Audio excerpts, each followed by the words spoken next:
bienvenidos a todos.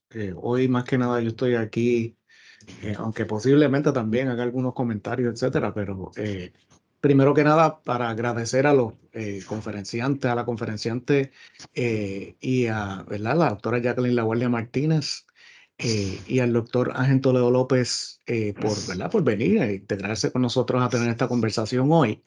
Eh, Le voy a dar ya mismo el espacio a Raymond Laureano, ¿verdad? Para que él entonces él va a manejar en términos generales el conversatorio, ¿no? Pero siempre tengo que mencionar, ¿verdad? La importancia de nuestros estudiantes. Yo pues he estado dando un curso de la política exterior de la República Popular China y tratando entonces un poco, ¿verdad?, de entender este fenómeno de la construcción de la política exterior y las relaciones internacionales. Hablé con diferentes colegas que pudiesen, tengan los conocimientos para entonces también informar a los estudiantes. Así es que tengo que mencionar a los estudiantes que están conectados hoy, ¿verdad? Como que va dirigido a ellos, ¿verdad? Su proceso de aprendizaje y de que estamos estudiando estos tipos de temas. Obviamente también siempre abrimos estos diálogos al público. Queremos entonces en ese sentido que nos informemos, ¿verdad? Y tengamos entonces, podamos entender un poco los procesos que estamos viviendo hoy en día, de cambios rápidos económicos, tecnológicos, geopolíticos, etcétera. Y pues esa es como nuestra misión, ¿no? Seguir construyendo eso, un diálogo abierto, ¿verdad? Que incluya a todo el mundo y que podamos entonces dialogar y comprender estos fenómenos que estudiamos. Así que con eso pues quiero darle la bienvenida a todos. Pues, ahora le dejo entonces el espacio al doctor Raymond Laureano y pues seguimos aquí en la conversación. Adelante, Raymond. Gracias, José Gabriel. Sí, quiero darle la bienvenida a todos también de parte del Centro de Estudios Avanzados de Puerto Rico y el Caribe, aquí en el Viejo San Juan. Colaboro aquí como decano asociado de Asuntos Académicos y a nombre de su rectora interina, la profesora Clarisa Santiago, su decana de Asuntos Académicos, la doctora Blanca Rivera, y el resto del equipo acá, pues, muy contentos de acogerlos. Estamos haciendo este evento. Este evento es el tercero de una serie de conferencias sobre relaciones internacionales y diplomacia. Es el ciclo semestral, la tercera de 5, y estamos haciendo el evento o el ciclo entero bajo la sombrilla de ICEPI, Instituto Caribeño para el Estudio de la Política Internacional.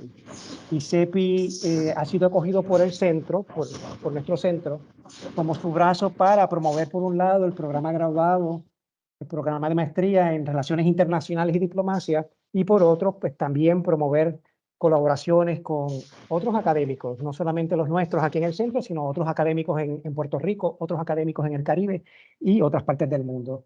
Así que nos complace mucho ya que estén ustedes en esta edición y esperamos que también sea punta de lanza para futuras colaboraciones. Hoy tenemos entonces la conferencia de las relaciones de China con el Caribe de CARICOM. La conferenciante es la doctora Jacqueline La Guardia Martínez, a quien tengo el gusto de conocer, la considero una mentora. Ella me llevó de la mano para entrar en el grupo de trabajo de Claxo sobre Gran Caribe. El nombre oficial es Crisis, Respuestas y Alternativas en el Gran Caribe. Ella en aquel momento cuando entré era la coordinadora, ahora pues comparte coordinación con una colega de la República Dominicana.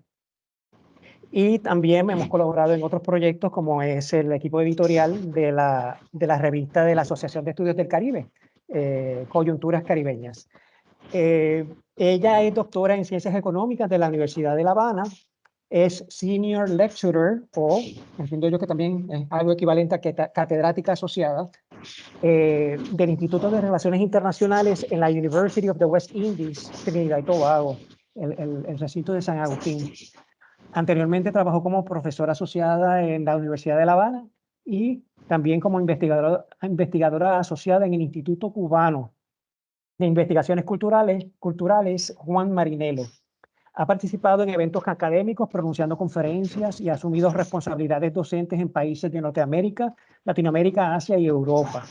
Es actual miembro de la Cátedra de Estudios del Caribe Norman Girvan en la Universidad de La Habana y, como ya mencioné, es una de las dos coordinadoras del grupo de trabajo de Claxo en torno al Gran Caribe. Así que con mucho gusto, un gran placer, un gran honor dejarlos ustedes con la doctora Jacqueline La Guardia Martínez, con la conferencia Las relaciones de China con el Caribe de CARICOM. Adelante. Bueno, pues lo primero es muchísimas gracias por la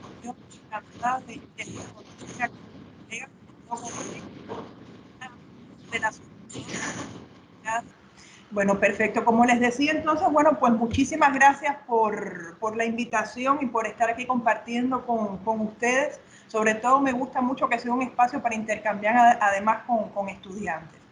Bueno, la conferencia es sobre el tema de las relaciones de China con el Caribe de la CARICOM. Y realmente creo que es una oportunidad valiosa de poder centrar el interés en estudiar las relaciones de China con la región del Caribe, porque generalmente cuando se habla de las relaciones de China con el conjunto de América Latina y el Caribe, se habla de las dinámicas de relacionamiento de China con América Latina. Específicamente el peso de la conversación recae entre los vínculos de América Latina, de Sudamérica con China. Y se olvida, suele marginarse un poco de esta conversación, qué es lo que ocurre realmente con el espacio del Caribe, sobre todo el espacio del Caribe de las islas y específicamente con el espacio del Caribe de la CARICOM, que es el sitio a donde voy a intentar dirigir la mirada hoy. Primero, yo creo que un poco de contexto histórico no viene mal. Y aquí lo que quiero destacar en este caso es que la presencia de China, sobre todo en el Caribe inglés, es un fenómeno que data desde inicios del siglo XIX. Y es un fenómeno además que se inscribe en una dinámica colonial muy particular que se asocia al fin de la trata de esclavos y se asocia además al fin a la abolición de la esclavitud. En el Caribe inglés, sobre todo en las islas más grandes, en aquellas islas donde existía en aquel momento mayor presencia del sistema de la plantación esclavista y de la producción de azúcar, ocurre una situación de escasez de mano de obra, pues la trata ha sido eliminada y la abolición de la esclavitud estaba a las puertas a inicios del siglo XIX. Por lo tanto, la metrópoli inglesa decide reagrupar parte de la población de sus colonias asiáticas y traerlas hacia el Caribe. Es en este contexto donde podemos identificar una presencia significativa de chinos en el Caribe. Y si bien el primer barco del cual se tiene registro llegó a inicios del siglo XIX justamente a la isla de Trinidad, no va a ser hasta mediados del siglo XIX que se ve un incremento sustantivo de este arribo de chinos hasta el Caribe inglés. De hecho, este primer experimento de 1806 fue considerado un fiasco. Y fue considerado un fiasco porque el próximo año, 1807, la mayoría de los chinos que habían llegado en ese primer grupo, pues decidieron abandonar la isla y retirarse. Todavía estamos en un momento en que realmente la trata ya ha sido, se ha firmado su eliminación, pero todavía se mantenía el sistema de la esclavitud. Como les digo, el periodo entonces más activo de presencia de chinos en régimen de servidumbre en el Caribe empieza a datarse desde mediados del siglo XIX. En el caso de la isla de Trinidad, les pongo este ejemplo, que es el que más he documentado, pero básicamente ocurrió muy similar también en Guyana, que es el otro lugar donde se importa mucha mano de obra asiática bajo el sistema de la servidumbre, y también en otras islas, en Jamaica tenemos también una presencia grande de chinos. Vemos que va a ser en estos años donde se registra el mayor arribo de población china, sobre todo población china masculina, a esta porción del mundo de las colonias inglesas en el Caribe. Hay un dato interesante, y es que hay momentos en que se registra además el arribo de mujeres chinas que venían sobre todo acompañando a sus esposos en este proceso de traslado hacia el Caribe inglés bajo el sistema de servidumbre. Pero este tipo de movimiento migratorio es minoritario. Predomina sobre todo la migración de hombres que vienen contratados bajo este sistema de servidumbre para trabajar sobre todo en la agricultura, en las plantaciones, supliendo esa falta de mano de obra que se produce con la abolición de la esclavitud. Otro elemento que resulta interesante es que no fueron los chinos los migrantes mayoritarios contratados bajo este sistema de servidumbre. De hecho, en los territorios de Trinidad y Guyana hay una gran competencia con otra migración asiática que proviene de la India, que supera con mucho esta migración china que viene bajo estas condiciones, pero relativamente en su comparación con migrantes que se traen de la India va a ser minoritaria.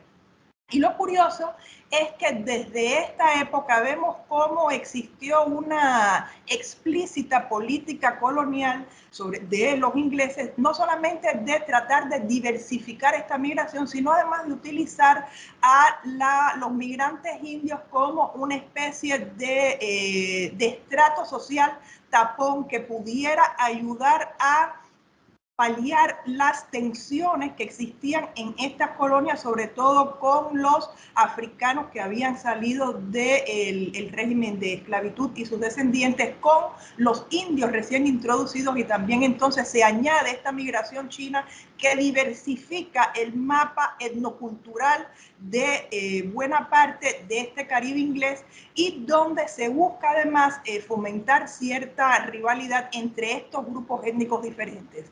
De hecho, en el caso sobre todo de Trinidad y Guyana, existe todavía hoy una marcada diferencia entre estas pertenencias étnico-culturales que se manifiesta incluso en la política, cómo se mueven la política doméstica en estos territorios, y no es los chinos, en este caso la migración china no sobresale por su número como una migración de peso en los destinos de estos territorios. Pero sí, ya desde este momento existe una conciencia de esta migración y suele ser identificado, suele ser presentada por la potencia metropolitana como una migración de personas que les gusta trabajar, una migración de personas más dóciles comparadas con lo que podrían ser los migrantes traídos bajo sistema de esclavitud de África, con los migrantes traídos de la India. Este proceso de los inicios de la comunidad china en el Caribe inglés, sobre todo, repito, Trinidad, Guyana, Jamaica, que es donde más se registra este tipo de migración, fue un fenómeno evidentemente complejo. Se habla de un proceso de integración cultural, se intenta una integración cultural en una sociedad muy diversa que va a ocurrir de manera dual. Y yo creo que en esto hay muchas semejanzas en lo que ocurre con otras comunidades chinas alrededor del mundo. Los chinos son capaces de incorporarse al complejo económico-social de las colonias inglesas, pero a la vez son capaces de mantener sus tradiciones, su cultura, la preservación de su identidad, y ese es un patrón que existe incluso hasta hoy cuando nos detenemos en la presencia de migrantes chinos y sus descendientes en las islas. Muchos chinos realmente regresaron a su país natal después de terminar los contratos, otros buscaron a sus familias y regresaron al Caribe. Sin embargo, la gran mayoría de esta migración decidió quedarse, establecerse en el Caribe y, bueno, pues hacer vida en esta parte del mundo. La contribución a la actividad económica en aquellos tiempos, sobre todo mediados finales del siglo XIX y ya durante el siglo XX, sobre todo los inicios, es bastante localizada en el sector de los servicios y en la agricultura, la pequeña agricultura, es decir, la agricultura de verduras, la agricultura de frutas. Esto no significa que no se dieran casos de chinos con prominencia en la vida económica y política de las islas. De hecho, los inicios de la exploración de petróleo en el caso de Trinidad contaron con la participación de un famoso y versátil hombre de negocios chino que les muestro una foto aquí, que es el caso de John Lee Loong. En Trinidad incluso tenemos también la presencia de un Chinatown, por supuesto muy reducido comparado con los Chinatown del resto del mundo, pero esto nos da una medida de realmente la vitalidad que tuvo esta pequeña comunidad mucho antes de las dinámicas que se dan en el siglo XXI, que son las que van a traer una nueva perspectiva, cómo se relaciona China con el Caribe de la CARICOM, sobre todo porque ya en los momentos que vivimos hoy, desde finales del siglo XX, inicios del siglo XXI, estas relaciones van a materializarse y van a tener un peso grande de los gobiernos y de las relaciones entre otras estructuras, no solamente gubernamentales, sino de grandes empresas de negocios, a diferencia de cómo fueron los inicios de estos. Antes de pasar entonces a este momento de analizar cómo son las relaciones hoy de China con el Caribe, de la CARICOM, vale la pena subrayar qué cosa es la CARICOM, es decir, de qué estamos hablando cuando nos referimos a la CARICOM. La comunidad, nos estamos refiriendo específicamente a la Comunidad del Caribe, un mecanismo de integración regional que data desde 1973 y que tiene como estados impulsores los 4 abanderados, además de las independencias políticas en el Caribe, que son Barbados, Guyana, Jamaica y Trinidad y Tobago. De estos 4 nos damos cuenta que en 3 existía cierta densidad de migración china a partir de los procesos que antes les describía, se dan desde mediados del siglo XIX. Es una comunidad que tiene 15 miembros, de los cuales 14 son estados independientes con 5 miembros asociados. Esto quizás cambie en el futuro próximo. Hay que ver qué ocurre con solicitudes pendientes de membresía asociada a la CARICOM. Es una comunidad de estados soberanos, quiere decir esto que es una comunidad intergubernamental que no cuenta con autoridad supranacional, y además los pilares fundamentales es promover la integración económica, la coordinación de política exterior, la cooperación funcional, y más tarde se le añade el pilar de la seguridad a partir de los retos múltiples que enfrenta la región del Caribe con varios riesgos de seguridad de carácter transnacional que necesitan de un enfoque y de una acción regional. Si bien yo me voy a referir en la mayor parte de mi presentación a este espacio del Caribe de la CARICOM, en algunos momentos también voy a referirme al espacio de los pequeños estados insulares en desarrollo en el Caribe. Y esto lo hago con la intención de incorporar a la conversación a Cuba y República Dominicana, que son también 2 países con relación con China, pero que no forman parte del espacio de la CARICOM. Entonces, haré la diferenciación, por supuesto, cuando corresponda, pero para que tengamos también esta sensibilidad en el análisis que les voy a proponer. Y lo hago porque dentro de CELAC también suele entenderse indistintamente qué cosa es el Caribe. A veces es el Caribe de la CARICOM, a veces hablamos de los pequeños estados insulares en desarrollo, sobre todo cuando nos referimos a riesgos que tienen que ver con cambio climático, vulnerabilidades ambientales, y en el espacio de la CELAC justamente es el espacio regional que China ha reconocido y prefiere en sus intentos de acercarse a la región en su conjunto. El Caribe para China y China para el Caribe. ¿Cuáles son los intereses de cada uno de estos actores en este tipo de relación? Bueno, no dije antes, pero desde ya les hago explícito que cuando hablo de China, hablo de la República Popular China. Después vamos a ver por qué digo esto, porque en la conversación Taiwán es importante.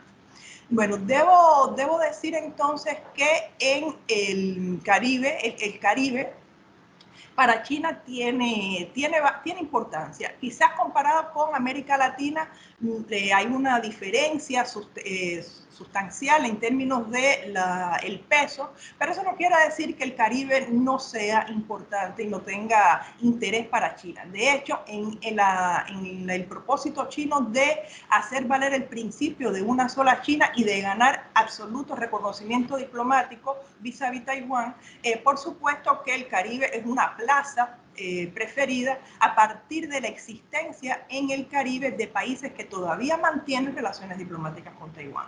Es también el Caribe importante para para poder expandir esta política china de promover un tipo de cooperación diferente, defender el multilateralismo y defender el régimen de libre comercio que tan útil ha sido para la expansión de China como un actor económico global. Y por supuesto, ampliar los vínculos económicos, si bien los mercados caribeños no son mercados de gran significación o de gran densidad, tampoco son para ser subestimados. Por otra parte, China para el Caribe sí tiene una gran importancia, y la gran importancia está dada porque el Caribe ve en China un socio que tiene fondos, que tiene tecnología, que tiene capacidad para promover inversiones, que tiene capacidad también para diversificar los lazos comerciales, y además lo ve como un socio que aún se identifica como parte de ese sur global y es capaz de funcionar como vocero de muchos de los intereses de estos pequeños estados y de estas pequeñas islas. Puede además servir como contrapeso a la influencia de otros actores extrarregionales de peso histórico en el Caribe, como las antiguas metrópolis europeas, como los Estados Unidos, y China cuenta con el aval de promover una política de no interferencia en asuntos domésticos, una política de ausencia de condicionantes ideológicos a la hora de involucrarse en diferentes proyectos, y no tiene el peso de un pasado colonizador en la región como sí ocurre con otros actores extrarregionales de importancia. Las relaciones entonces entre China y el Caribe, si vamos a los tiempos más recientes, empiezan a cobrar intensidad a partir de la visita oficial del presidente Xi Jinping en 2013. De hecho, un recién electo Xi Jinping visita la región y visita Trinidad y Tobago. Y en Trinidad y Tobago se concerta una reunión con líderes del Caribe, sobre todo el Caribe de la CARICOM, y curiosamente esta visita de Xi Jinping siguió a una visita que hiciera antes el vicepresidente Joe Biden a la región, y por supuesto después que vino Xi Jinping enseguida vino el presidente en aquel entonces de Taiwán para asegurar los resortes que cuenta todavía Taiwán en el Caribe en términos del reconocimiento diplomático. El potencial caribeño de atracción de inversión china reside en sectores muy específicos, y aquí se parece bastante en algunos casos a lo que ocurre con América Latina, donde hay un interés en el sector de la extracción de minerales, en el sector de las telecomunicaciones, y en el caso del Caribe resulta importante los apoyos significativos para el desarrollo de infraestructura, agricultura y turismo. China ha sido capaz de insertarse en organismos financieros y en bancos de desarrollo de la región, y a través de esta red de relaciones que desarrolla promueve esta cooperación de estilo China, que es muy particular, donde de alguna manera convergen diferentes mecanismos, subvenciones, aperturas de líneas de crédito, asistencias técnicas, préstamos, todo esto en un estilo de cooperación para el desarrollo muy al estilo chino de cooperación sur-sur. Hay un foro particular que es el Foro de Cooperación Económica y Comercial de China con el Caribe, que funciona como uno de los espacios para el diálogo regional entre China y el Caribe. Este foro que opera dentro de la lógica del foro China-CELAC, que surge en 2005, es lanzado en 2005 en Jamaica, y se han dado 3 reuniones de este foro, 2005, 2007, 2011. ¿Por qué desde 2011 no se da ninguna otra? Yo creo que de alguna manera está relacionado con el lanzamiento de la iniciativa de Belt and Road Initiative, y después con otros mecanismos que ha encontrado China para promover estos espacios de intercambio. También existe una conferencia de negocios China y Caribe, y existe un mecanismo de consulta con aquellos países que tienen relaciones diplomáticas. Es cierto entonces que existen espacios para el diálogo regional entre China y el Caribe, pero lo cierto es que China se tropieza en el Caribe con el obstáculo de no poder solidificar una proyección de política regional, porque dentro de CARICOM hay países que todavía sostienen relaciones diplomáticas con Taiwán y no con China. Y esto, por supuesto, es un obstáculo significativo para poder robustecer esa proyección regional que se propone la República Popular China. De hecho, ¿qué países quedan entonces, qué países caribeños prefieren mantener esta relación con Taiwán? Tenemos el caso de Belice, tenemos el caso de Haití, tenemos el caso de San Cristóbal y Nieves, San Vicente y las Granadinas y Santa Lucía.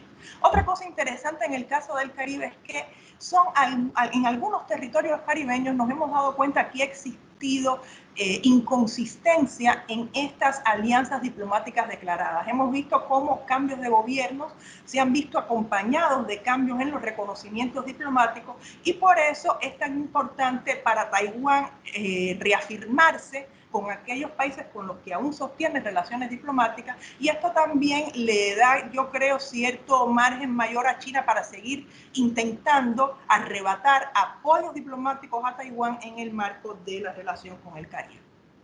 Antes les hablaba de la importancia que también ha tenido para el Caribe la cooperación bilateral que se espera florezca dentro de la iniciativa de la Franja y la Ruta.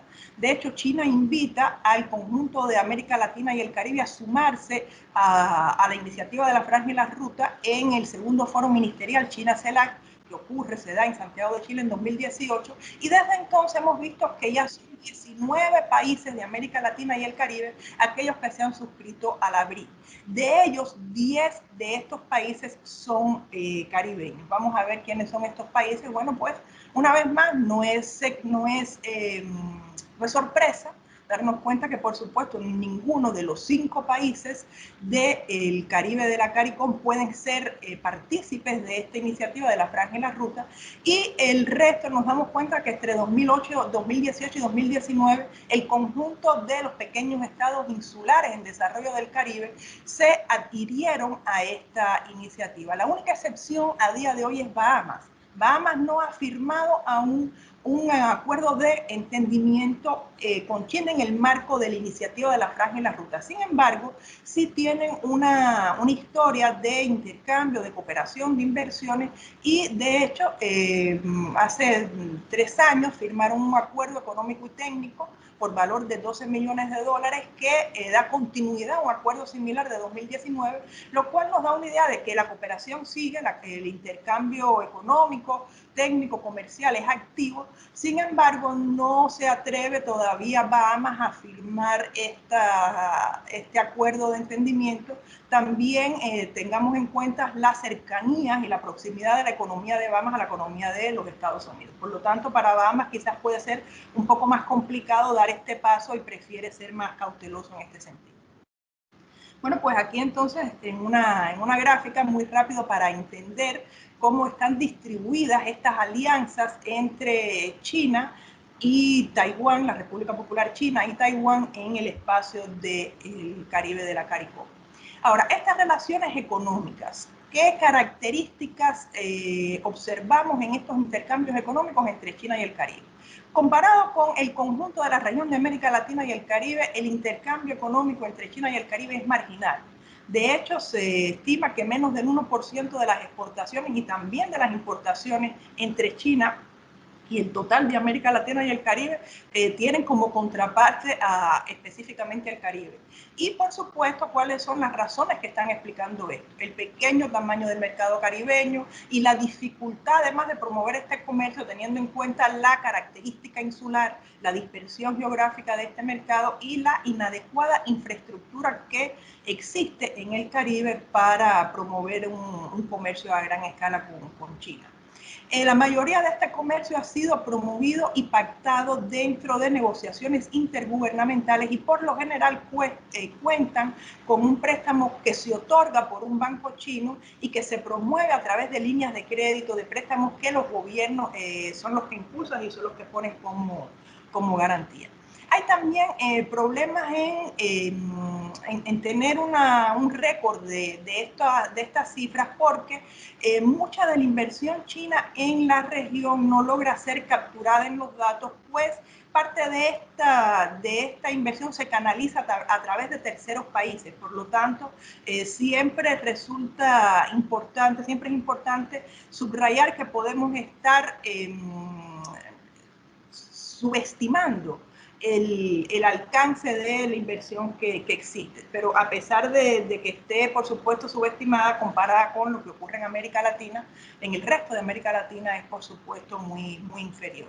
Aquí tenemos entonces algunos ejemplos de las cifras que hemos podido recuperar y nos da cuenta de que a pesar de que el comercio es bastante reducido, se ve un incremento del mismo, por supuesto con un gran déficit comercial para el Caribe. El Caribe importa más de China que lo que China se lleva del Caribe. Y también podemos ver que los sectores preferidos por China en su inversión en el Caribe se concentran, como les mencionaba antes, en turismo, transporte, minería, agricultura y energía. y por supuesto va a tener una importancia mayor aquellos países con mayor tamaño de mercado, mayores posibilidades de contar con recursos, sobre todo recursos naturales, son aquellos que China va a preferir en su inversión. Aquí les muestro, bueno, lo que les había comentado antes de este déficit comercial en la balanza comercial que existe para el Caribe y cómo la estructura de las exportaciones del Caribe a China es muy similar en este sentido a lo que ocurre con el resto de América Latina, muy concentrado en bienes primarios y sobre todo en la explotación de recursos naturales en minería. Las inversiones de China en el Caribe se concentran en estos sectores que les comentaba antes, sobre todo en minería. Hay diferencias, hay sectores consolidados, sobre todo en el caso de la minería, como puede ser la industria petrolera, a la que se incorpora ahora Guyana como nuevo actor. También se da inversión en turismo, que es un sector económico consolidado en la región. Y hay un interés marcado por la inversión en infraestructura que obedece a diferentes intereses desde la parte china, que pueden tener desde fines políticos, desde el propósito de promover una mejor imagen de China en el Caribe y también, por supuesto, la función económica. Les pongo también aquí varios ejemplos de cómo se ha materializado esta inversión y nos damos cuenta que justamente es la construcción de infraestructura lo que ha captado la mayor parte de esta inversión reciente de China en el Caribe. De esto por supuesto está distribuido de manera muy desigual y una vez más la diferencia estará dada en las posibilidades que a lo interno del Caribe tengan estos pequeños países para realmente poder proveer a China de aquellos bienes que son de un interés particular para el desarrollo de la economía china. Hay algunos países además que tienen tratados bilaterales de inversión con China y hay también tratados de doble imposición, todo en dependencia de la naturaleza particular de la relación bilateral de China con cada uno de estos países. Aquí destaco la irrupción de Guyana, sobre todo Guyana a partir del descubrimiento y la explotación de los nuevos yacimientos de petróleo y gas ha suscitado el interés de muchos inversores extranjeros y por supuesto China no ha estado al margen de este interés. Ya desde 2006 vemos una importante presencia china en el sector de la minería y la metalurgia en Guyana, pero por supuesto con el descubrimiento del petróleo este interés crece y China hoy participa, es uno de los socios que participa dentro del consorcio liderado por ExxonMobil en la explotación de petróleo en Guyana. Y esto es un elemento interesante porque nos damos cuenta que la relación de China con Estados Unidos, que si bien siempre se enfatiza en el elemento de la rivalidad, también tiene elementos de cooperación.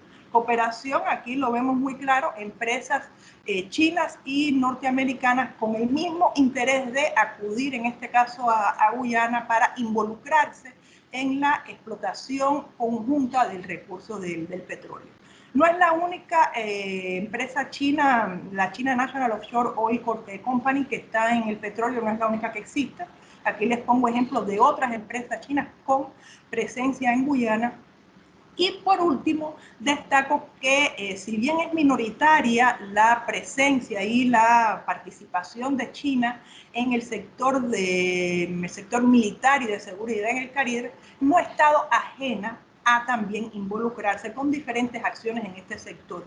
Sobre todo, como lo vemos aquí, a partir de ejemplos de donación de equipos, donación de infraestructura y dotando de una visión de cooperación, sobre todo en este sector que no dé lugar a suspicacias por parte del poderoso vecino que son los Estados Unidos. Este mapa se los traigo no tanto para detenernos en los ejemplos de estas recientes inversiones chinas en el Caribe, sino porque en este mapa se manifiesta de manera muy clara la particular manera china de entender las relaciones bilaterales. China clasifica a sus socios en el Caribe a partir de diferentes categorías y etiquetas. Aquí nos damos cuenta que algunos son parte de la Comprehensive Strategic Partnership, otros son Comprehensive Cooperative Partnership. Es decir, China diferencia muy bien la categoría, el interés, lo que busca en cada una de las relaciones bilaterales en las que se involucra en la región, y en este sentido yo creo que existe una mayor sofisticación de la política exterior china hacia el Caribe que lo que puede darse desde el Caribe hacia China, incluso desde el conjunto de la América Latina hacia China.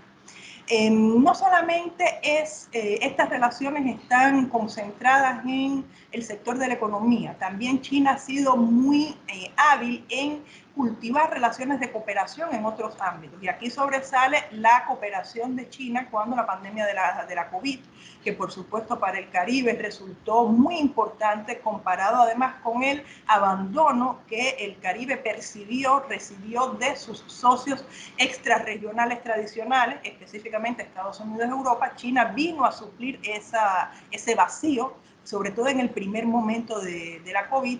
Por supuesto que las acciones en cooperación en educación en el Caribe han tenido resonancia. Se han dado muchas becas del gobierno chino a jóvenes caribeños para estudiar en China.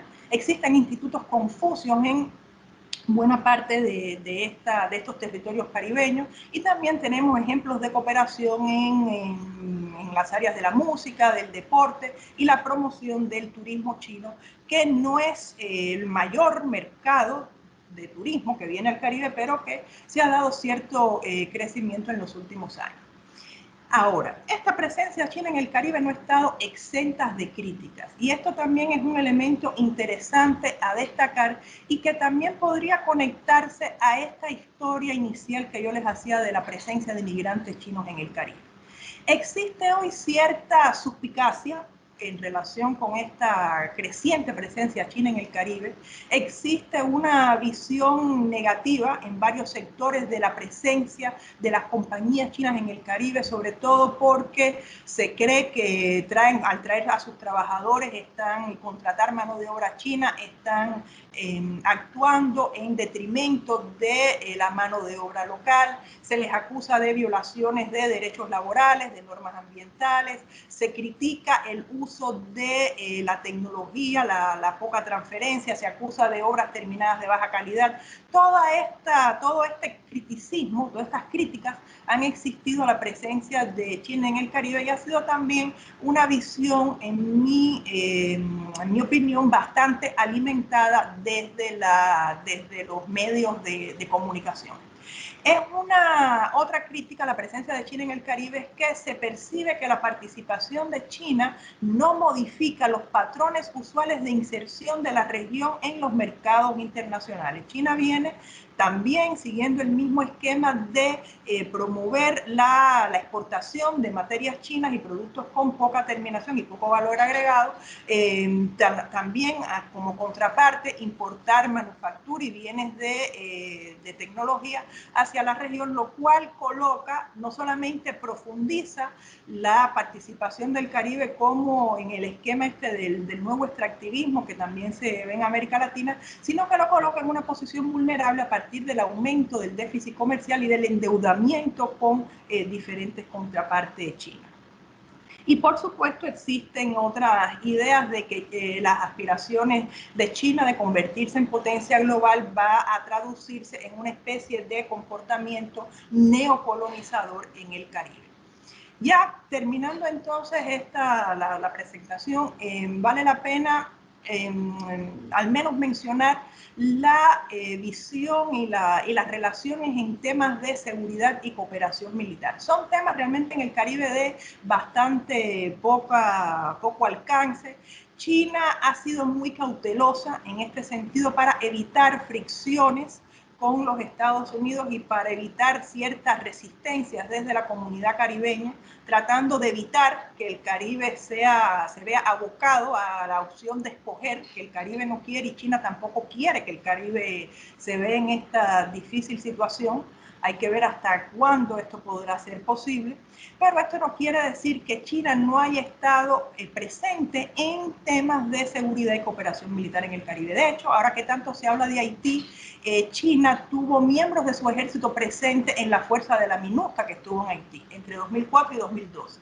De hecho, fue la primera vez que se registra presencia de miembros del ejército chino fuera de la zona de Asia, de la China continental, y en el terremoto de Haití de 2010 se reportaron 8 oficiales chinos muertos. Es decir, que el ejército chino, una vez más, no voy a decir que es una mayoritaria presencia, pero no es extraño a participar en acciones en esta región. También se han dado varios ejemplos del buque hospital de la Armada China visitando el Caribe, prestando servicios.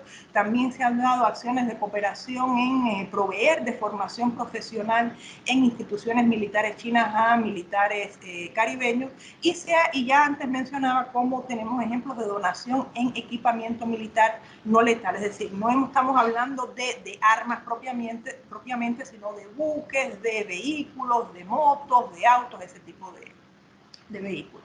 Entonces termino con esta diapositiva que nos lleva también a entender puntos en común que son, yo creo que bastante positivos de ambas partes para mantener y desarrollar esta relación. Y tiene que ver con una visión de pragmatismo muy remarcada, tanto desde la política exterior caribeña como la política exterior china. ¿Cómo se traduce esta visión compartida de pragmatismo en política exterior? El escenario actual, yo lo percibo que es un escenario actual de bajo perfil. Ninguno de los dos actores quiere que se reconozca la intensidad del intercambio China-Caribe. Eso existe, pero no hay interés en que esto sea objeto de noticias, objeto de discusión, como puede ser, por ejemplo, la presencia de China en Sudamérica. Sobre todo porque, como les mencionaba, el Caribe no quiere verse obligado a escoger entre China y Estados Unidos. Para el Caribe esta opción es mucho más costosa que lo que puede ser para el resto de la América Latina. China tampoco quiere que Estados Unidos lo perciba, o no tanto que lo perciba, sino que lo presente como una amenaza directa en el Caribe, que sigue siendo considerado por los Estados Unidos su tercera frontera, su traspaso inmediato. De hecho, China es estado observador en la Organización de Estados Americanos. Entonces, esto nos da también una idea de cómo se manejan las posiciones en la geopolítica de la región. China insiste en su visión de cooperación y de asociación integral con el conjunto de la región, con América Latina y el Caribe. Es algo que además China ha ratificado desde el impulso de la iniciativa de la Franja y la Ruta y su nueva visión de destino común, haciendo énfasis en esta visión de cooperación, sobre todo tratando una vez más de aplacar los temores, y la visión de no interferencia, no solamente no interferir, sino no condicionar esta cooperación ni esta ayuda. Pero no debemos olvidar que todo esto, desde la perspectiva china, obedece a su interés político-diplomático fundamental en la región, que es finalmente retirar la presencia taiwanesa, evitar cambios de alianza, consolidar al Caribe como un interlocutor en la política y en la diplomacia internacional, y también continuar la expansión de las relaciones económicas, aunque una vez más, comparado con el resto de América Latina, esto no es una prioridad para China en su presencia en el Caribe hoy. Entonces, bueno, yo ya lo dejo aquí, voy a terminar de compartir la presentación y, bueno, pues quedo entonces abierta a sus comentarios, preguntas, sugerencias, con mucho gusto. Muchísimas gracias, Jacqueline. Gracias a la doctora Laguardia por esta presentación reveladora. Y antes de pasar entonces a interactuar con la audiencia, queremos dar el espacio a dos colegas. Bueno, queríamos dar el espacio a dos colegas, uno de ellos no ha podido conectarse por retos de infraestructura. El profesor Charles Giuseppi de la Universidad Simón Bolívar de Venezuela no logró conectarse, pero sí tenemos el placer y el honor de tener con nosotros al doctor Ángel Toledo, Él es profesor en la Universidad Ana G. Méndez y es consultor en la Universidad Politécnica de Puerto Rico. Él completó su doctorado en ciencia política con concentración en política estadounidense y metodología de la investigación en Penn State University, en el estado de Pensilvania, Estados Unidos. Fue estudiante en la Escuela de Derecho de la UPR, revalidando como abogado y notario en el 2006. En el 2015 completó una maestría de educación bilingüe de American College of Education y desde el inicio de su carrera ha fungido como facultad y por los últimos 12 años ha ocupado posiciones de administración académica como vicerrector, rector y subsecretario de Asuntos Académicos. Quería comentar también que lo conozco porque él es uno de las figuras que se dedica a analizar noticias internacionales en la televisión local. Así que pues es algo que es muy necesario, ¿no? Llegar al público general con este tipo de tema también. Así que sin mayor preámbulo, los dejo a ustedes con el doctor Ángel Toledo, que va a estar comentando brevemente sobre la presentación.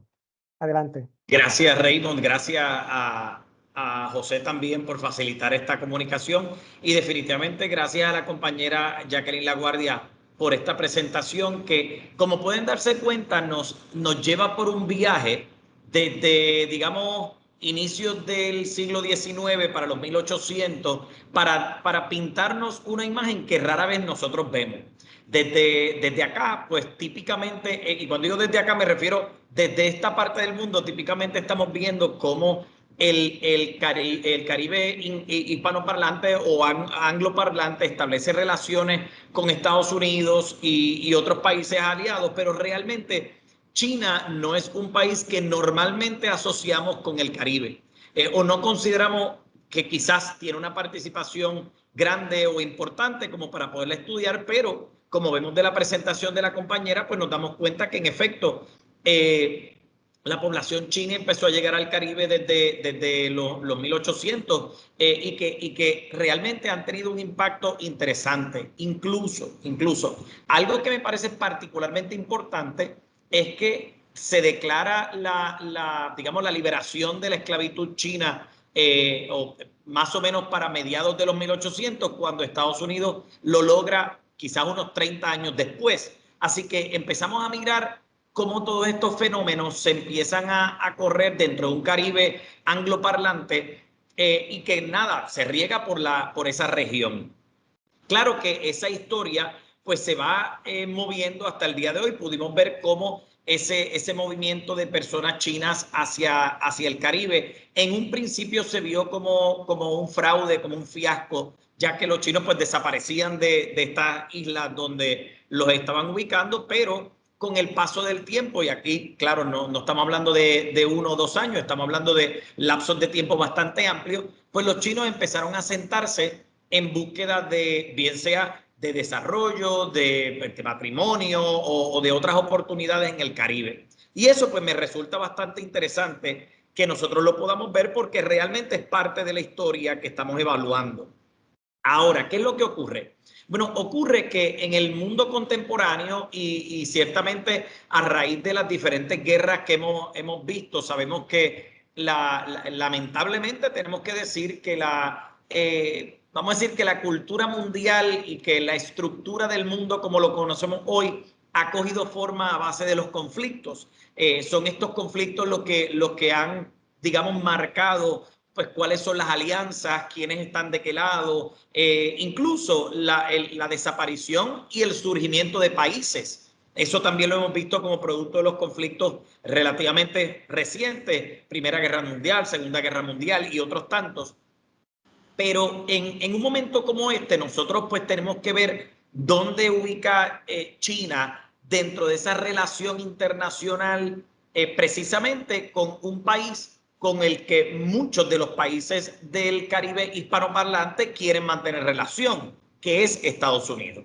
Y yo diría que en un momento como este, Estados Unidos y China se encuentran, vamos a llamarle, en una relación de tensión política y de tensión militar. Sabemos que el asunto de Taiwán pues, es un tema muy neurálgico que provoca un poco de, bueno, bastante controversia realmente, y que digamos que el interés de expansión de una República Popular China a través del mundo, pues es algo a lo que el mundo está pendiente. Tanto así que esta semana pasada se debatía en el Congreso de Estados Unidos el asunto del acceso a TikTok dentro de Estados Unidos. Claro, reconociendo que TikTok es una plataforma que está, o sea, su matriz está en China, y Estados Unidos, a través de la Cámara de Representantes, pues hizo un análisis, hizo una evaluación y propuso un proyecto de ley que, fíjense, algunas personas le llamaban como una paralización de la plataforma, otras personas trataban de suavizar el tema diciendo que realmente el Congreso no estaba tratando de paralizar la utilización de la plataforma TikTok, sino que lo que estaba diciendo era que le solicitaban a China que vendieran esa parte de la plataforma a la que tenían acceso los estadounidenses, unos 170 millones de habitantes estadounidenses, para que esa parte de la plataforma no estuviera controlada por China, sino que tuviera sede o en Estados Unidos o con alguien con quien Estados Unidos tenía alianza. Así que sabemos que la situación entre China y Estados Unidos pues no es la más estable, vamos a llamarlo de esa forma, o no es la más amistosa en un momento como este, a pesar de que se han dado reuniones entre el presidente de Estados Unidos y Xi Jinping para ver cómo pueden establecer alianzas, y posiblemente sí hay, digamos, una buena o una intención positiva de establecer estas buenas relaciones, pues no es lo que vemos en el mundo real. La compañera Jacqueline Laguardia presenta al final lo que hoy día, digamos que es son los puntos neurálgicos que levantamos cuando hablamos de China y su inserción dentro de esta parte del mundo, particularmente un Caribe anglo e hispanoparlante, donde pues se ubica Estados Unidos, Inglaterra, Francia, y pues estos países que típicamente son aliados en diferentes conflictos o en diferentes situaciones. Así que creo que es importante ver cómo China ha hecho inversiones mayormente enfocadas en la construcción. En ese sentido, pues es lo que han establecido, pero también mirar la otra cara de la moneda, que me parece importante. O sea, no solamente mirar el asunto económico, que claro, es determinante, pero también ver cómo el asunto político que se desarrolla entre China, Estados Unidos y los países aliados que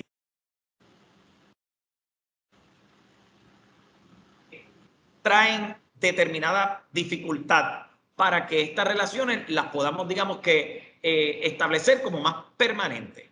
Creo que en un momento como este, ese conflicto de la utilización de materiales, cómo el material chino se ve como de menos valor o de menos calidad, es importante, pero más que eso, realmente es cómo digamos, las relaciones de amistad entre China y los demás países que se ubican en ese Caribe anglo, hispano y francófono, pues pueden dificultar que esto realmente progrese en un futuro, digamos, cercano y un poquito lejano.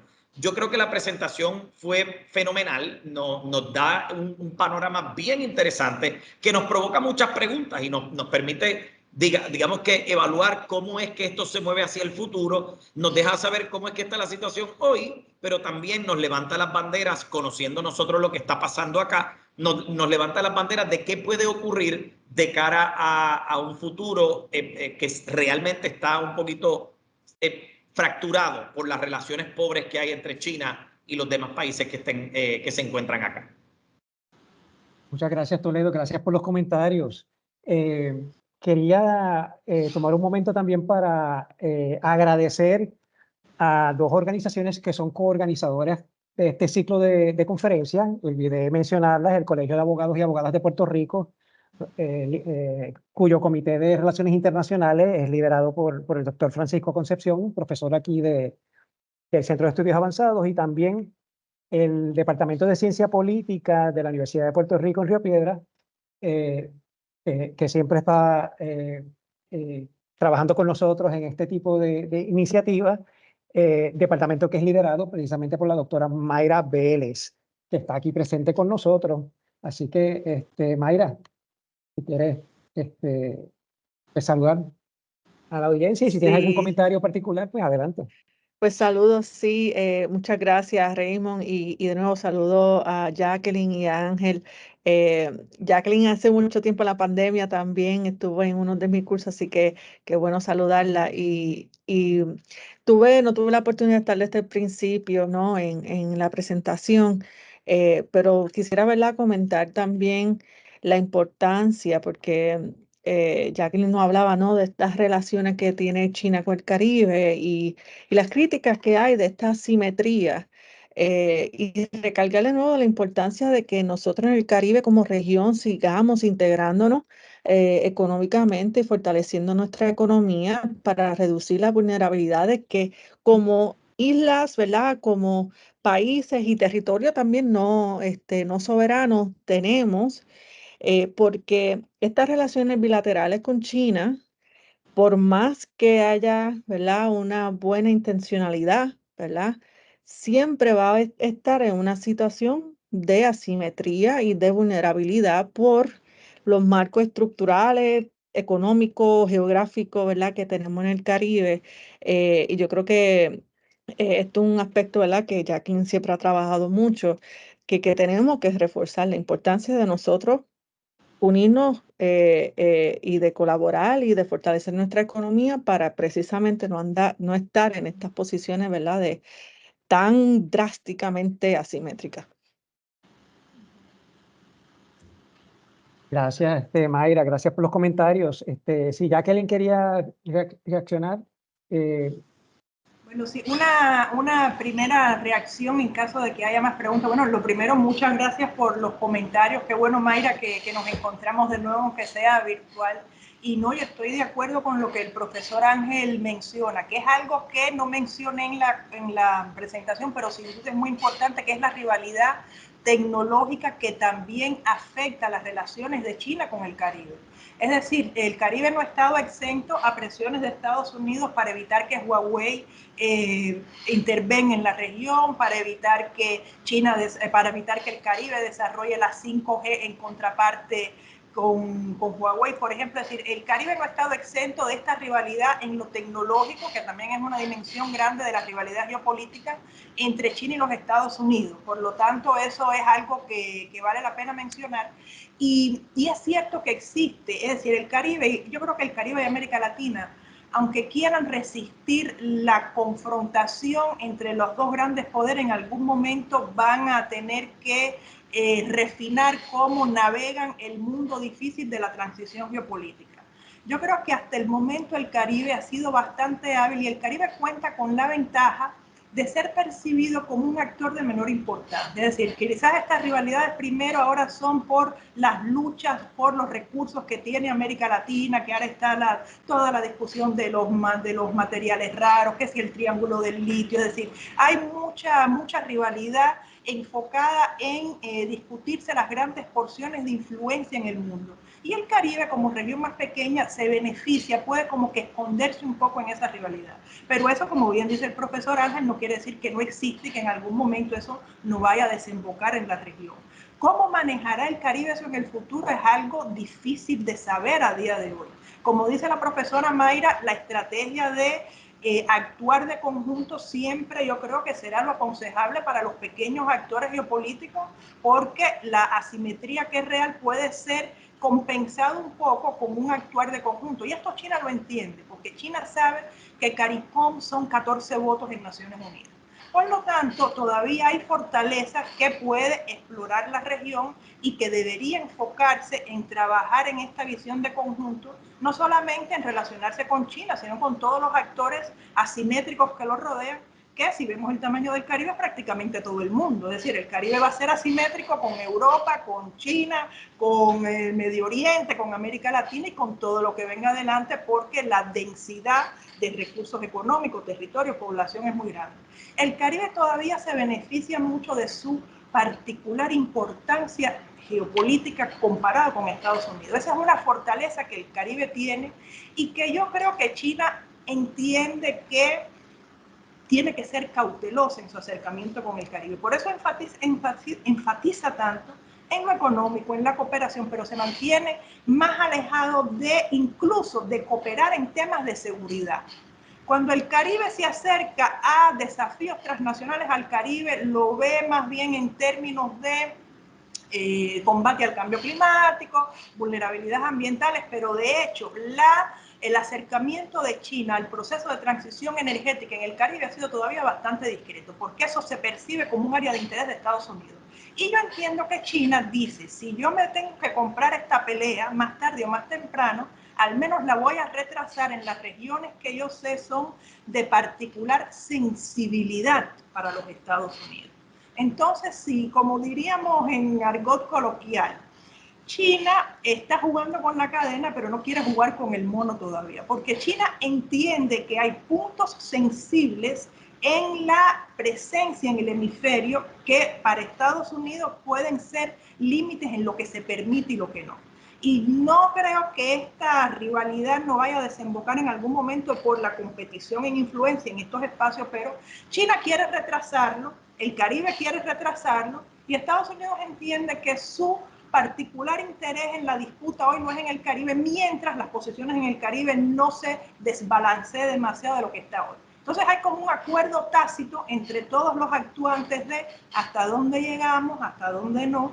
De hecho, China, yo también percibo que en el reposicionamiento estratégico de China después de la crisis de 2008-2009, China le ha bajado un poco incluso la intensidad a el ritmo en cooperación e infraestructura en el Caribe, que en un momento fue muy intenso, pero a partir de los propios desafíos de China, con la iniciativa de la Franja y la Ruta, también hay un momento económico en que el dinamismo chino ha disminuido.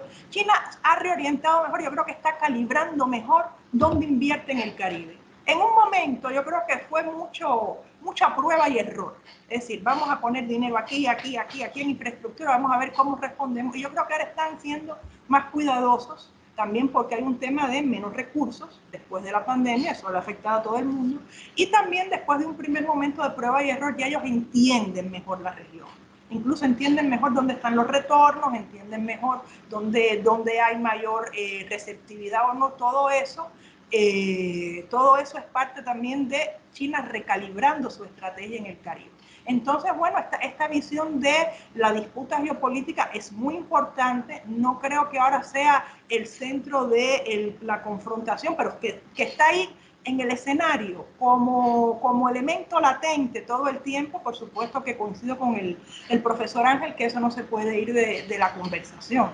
Y yo veía en el chat que alguien mencionaba que en Belice hubo migración china también. Los países que más migración china recibieron, sobre todo en el esquema de la migración por servidumbre, fueron, bueno, Belice, Trinidad, Jamaica, Guyana e incluso en Surinam, a lo que Surinam tiene una composición étnica mucho más rica, porque Surinam pasó buena parte de su tiempo colonial bajo el dominio de los Países Bajos. Entonces en Surinam tenemos presencia incluso de emigrantes que vinieron de Indonesia, de India también, pero también hubo presencia china allí. Y veo que hay otra pregunta. ¿Representa China la solución de los problemas socioeconómicos de Cuba y ser auxilio de Haití? Bueno, eso depende de lo que quieran los actores involucrados. No creo que China sea la solución de los problemas económicos de ningún país caribeño. Que puede contribuir al desarrollo económico y al desarrollo social en el Caribe, puede ser. Depende de cómo lo manejen los actores. Pero China por sí solo no va a representar la solución de los problemas económicos en el Caribe. De hecho, hablando del tema de Haití, yo he visto a China muy cuidadosa en pronunciarse. No he visto a China participando en ninguna de las reuniones que se han dado últimamente, sobre todo entre Estados Unidos, CARICOM. China no creo que entienda el tema de la crisis de Haití como tema de prioridad de su política exterior, y una vez más, no quiere ser percibido como un actor que interviene, que se mete en este tipo de asuntos. Yo creo que aquí China es muy cautelosa y China tendrá la posición de yo no voy si no me llaman. Y como nadie me ha llamado a mí explícitamente, bueno, pues nada, yo estoy aquí. Yo estoy aquí, pero si no me invitan, y si no me invitan con fundamento, no voy a ir. Es decir, esto es, China en este sentido es bastante cautelosa. Perfecto, gracias Jacqueline. Quería darle el espacio a José Gabriel Martínez, ¿no? Al doctor José Gabriel Martínez. No recuerdo si llegué a mencionar que José Gabriel es el coordinador del programa de maestría de Relaciones Internacionales acá en el centro, profesor acá y profesor también allá en la UPR Ciencias Políticas. Y entiendo que él quería también hacer algún comentario, alguna pregunta. Y también como que mediar si hay alguna otra pregunta de la audiencia. Bien, gracias. No tengo, realmente tengo más preguntas que comentarios, ¿no? Porque algunas ya Jacqueline las ha respondido, ¿verdad? En la medida que ha hecho sus propios comentarios. Breve comentario mío, ¿no? Yo creo que es muy interesante la manera que Jacqueline presenta ver un poco de la historia, viendo también la importancia de esa migración china al Caribe y entonces entendiendo esos lazos a largo plazo, ¿no? Me parecido muy interesante quizás en una futura conversación incorporar al colega que él da clases en historia en el UPR, que escribió el libro sobre los chinos en Puerto Rico, ¿no? Y hacer un poco esa comparación en términos de esa historia, ¿no? Pero bueno, enfocándonos un poco también en la cuestión geopolítica, o sea, sin duda el Caribe, ¿verdad? Como decía Juan Bosch, ¿verdad? Como que la frontera imperial, ¿no? Y de alguna manera la cercanía histórica con Estados Unidos, pues está ahí, ¿no? Entonces, por lo menos como lo hemos estudiado dentro del curso, hemos visto cómo China de alguna manera ha evolucionado en sus estrategias diplomáticas, en una diplomacia y una política multilateral, pues inteligente, ¿no? Y como muy bien lo menciona la doctora Jacqueline La Guardia Martínez, ¿no? Sabe cómo llevar a cabo ese proceso de diplomacia y multilateralismo, ¿verdad? Política multilateral en los diferentes foros u organizaciones internacionales.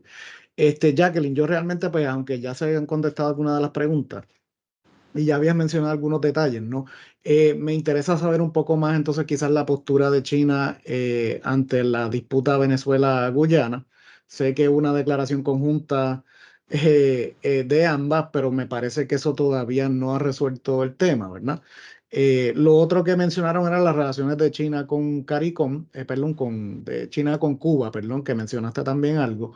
Sé que en un momento fue muy importante el desarrollo inclusive de infraestructuras tecnológicas en Cuba a raíz del apoyo chino, ¿no? Y entonces también yo creo que el debate general sobre la trampa de la deuda, ¿no? Hay muchas críticas que se hacen a China en relación a si efectivamente sus inversiones o la ruta y la franja o etcétera conllevan a una trampa de la deuda y hasta qué punto, ¿verdad? Eso es cierto, por lo menos en el caso del Caribe. Así es que nada, adelante con algunas de esas ideas generales. Bueno, a ver, tres preguntas para hacer otra conferencia, pero voy a tratar de resumir bastante lo que me pregunta el doctor. Bueno, mira, yo creo que, a ver, el Caribe hispanohablante tiene otra relación con China. Hay puntos de contacto, pero hay puntos diferentes. La migración china al Caribe, por ejemplo, a Puerto Rico, a República Dominicana y a Cuba, transcurre por otras lógicas porque no fue organizada dentro de la lógica colonial inglesa.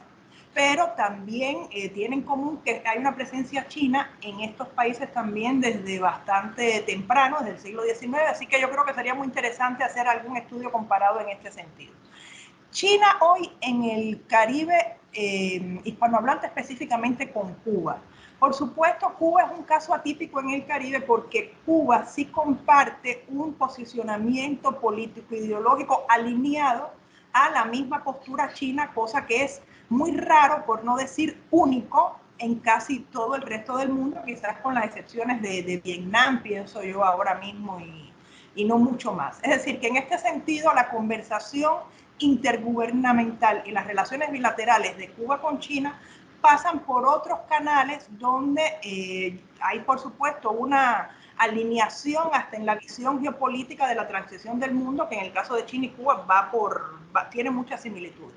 Eso no quiere decir que, desde como yo lo veo, no es una relación conflictiva, porque China no está, o su visión económica no es una visión de regalar dinero y recursos. China invierte y China espera retornos de su inversión. Y eso es lo mismo para República Dominicana, para Jamaica, para lo que haga en Puerto Rico y para lo que haga en Cuba. Que hay muchos de esos recursos que han sido canalizados como fondo de cooperación, es cierto, pero también hay muchos recursos que han sido canalizados dentro de proyectos de inversión en los que yo creo existen fricciones porque China no ha obtenido de su inversión en Cuba los retornos esperados. Entonces, una vez más, el mundo no es blanco y negro, en el mundo hay muchos grises, y eso incluso existe en lo que podríamos nosotros suponer que es una relación sin conflictos entre China y Cuba. De hecho, eso sí, como mencionaba José, el tema de la inversión en tecnología de China en Cuba ha sido muy importante, porque por el bloqueo Cuba tiene prácticamente vetado acceder a tecnología, no solamente hecha en Estados Unidos, sino con componentes norteamericanos. Creo que si algo, el porciento creo que es un 10%, una barbaridad, es decir, si algún mecanismo tienen al menos un 10%, más de un 10% de componente norteamericano, por leyes del bloqueo Cuba no lo puede usar. Eso básicamente excluye una cantidad innumerable de tecnología para el acceso en Cuba y a los mercados cubanos. Entonces China, por ejemplo, para el desarrollo de las telecomunicaciones ha sido fundamental para Cuba. Para el desarrollo de la Internet y de la 5G, si no hubiese sido por ese partnership con China, realmente a Cuba le hubiera sido muy difícil. Entonces hay sectores, sobre todo tecnología y desarrollo de cierta infraestructura, que China ha sido muy, muy importante para Cuba. Eso sin duda. Y, a ver, y lo otro, me habías preguntado algo más, José, que no recuerdo ahora. Era lo de la trampa de la deuda. La trampa de la deuda y Venezuela, ahora lo recordé. Sí, la trampa de la deuda ha sido uno de los grandes temores que el Caribe ha manifestado con relación a China, porque recordemos que el Caribe insular es una región muy endeudada. Son países con una carga de deuda, sobre todo de deuda externa muy grande, que en muchos casos sobrepasa el PIB, y que cuando uno lo mira en términos absolutos pueden ser cifras menores comparados con otros territorios del mundo, pero es que en términos relativos son muchos recursos que el Caribe ahora mismo se encuentra comprometido en pagos a socios externos, y por lo tanto hay temores de que China pueda profundizar esa relación de alto endeudamiento del Caribe. Así que sí, por supuesto, yo creo que esto es parte de las críticas, y yo creo que esto también ha hecho que China evalúa mejor dónde invierte, qué invierte, cómo invierte, también para escapar un poco de estas críticas que se le han hecho del Caribe. Con relación al diferente conflicto, enfrentamiento, disputa, reclamo, Guyana, Venezuela, yo veo que China ahí una vez más sigue su posición sabia de estar distante del conflicto y no tomar parte. Eso es un conflicto que debe resolverse en las instancias multilaterales. China no interfiere en asuntos domésticos, y por más simpatías políticas que nosotros podamos percibir entre el gobierno de Venezuela y el gobierno de China, China tiene invertido con ExxonMobil en Guyana ahora mismo sacando petróleo. Por lo tanto, China no va a, yo no creo que vayamos a ver de China una posición de apoyo absoluto al reclamo venezolano, y como mismo tampoco creo que por un interés y por una alianza manifiesta con Venezuela vaya a tomar partido por Guyana. Se va a mantener en una política de fomentar el diálogo y las instancias multilaterales de discusión, igualito que lo hace Cuba, que si se dan cuenta no está ni con uno ni con otro, por razones similares. Entonces, así es como funciona la geopolítica china con los conflictos regionales. Bien, gracias, Jacqueline, gracias por todo esto. Debí haber excusado al doctor Toledo, que tuvo que desconectarse súbitamente para atender un asunto personal, y quería pues que lo excusara ante todos ustedes, que disfrutó grandemente la presentación, me pareció magnífica. Quería también mencionar que el doctor José Ni Borges, el especialista historiador de los chinos en Puerto Rico, está este semestre con nosotros aquí en el centro, dando un curso de migraciones caribeñas. Y también, pues, darle las gracias a cada uno de los que ha estado participando. Estamos agradecidos de que estén compartiendo con nosotros. Un saludo especial al doctor Fred Renaud, profesor de Ciencias Políticas en la Universidad de las Antillas, en Guadalupe. Él es vicerrector de la Escuela de Ciencias Económicas y Jurídicas de allá de la Universidad de las Antillas en Guadalupe. Así que un saludo especial para él. Ha sido un gran colaborador de nosotros, Jacqueline, un colaborador nuestro. Así que muchas gracias por su presencia también. Pues nuevamente, Jacqueline, doctora LaGuardia, muchísimas gracias por la oportunidad de tenerla aquí nuevamente para ponernos al día de todos los temas actuales del Caribe.